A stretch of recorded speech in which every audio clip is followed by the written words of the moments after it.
Vous savez qu'on a appris avec grande pénibilité que oui, les grosses gouttelettes, les gestes barrières, c'était bien, mais que le virus se diffusait aussi dans l'air à travers la parole et la respiration et qu'il pouvait rester en suspension dans l'air.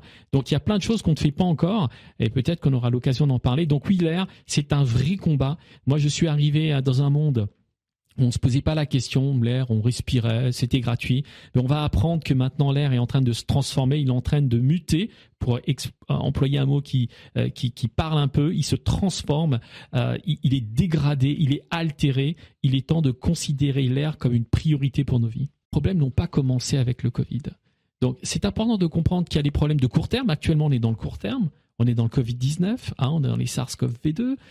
Mais il faut bien comprendre qu'avant, il y avait déjà d'énormes problèmes, qu'après, les virus mutent, mais il y a d'autres virus qui sont susceptibles d'apparaître, d'autres types de pathogènes, des virus ou des bactéries. Donc, il faut vraiment rentrer dans une stratégie vis-à-vis de la contamination de l'air plutôt que d'être hyper réactif, et on fait bien souvent mal. Je trouve que parfois, on va trop vite, on est trop réactif.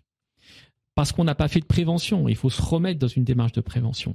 Que nous disent les scientifiques ? Il faut faire attention aux grosses gouttelettes, c'est-à-dire en éternuant, en parlant.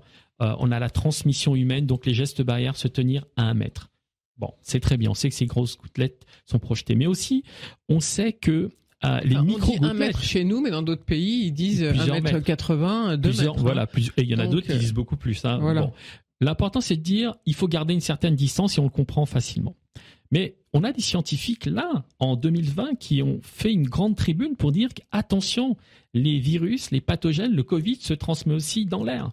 Ça veut aussi dire qu'il faut nettoyer l'air en permanence. Est-ce que vos robots qui purifient l'air, donc celui qui bouge et puis celui qui est statique, est-ce qu'ils peuvent être mis dans une pièce comme justement un bar où les portes peuvent être ouvertes tout le temps ? Ça peut fonctionner ? Mais bien sûr, et on sait que les portes ne sont pas tout le temps ouvertes, mais on sait qu'on génère aussi des pollutions à l'intérieur. Comme je vous l'ai dit tout à l'heure, il n'y a pas que des virus et des bactéries. Il y en a parfois, mais parfois ce sont des pollutions chimiques particulières, voilà, d'autres types de pollutions, des composés organiques volatiles. Donc il faut nettoyer en permanence et recréer la confiance. Mes technologies aident à recréer la confiance pour nos concitoyens.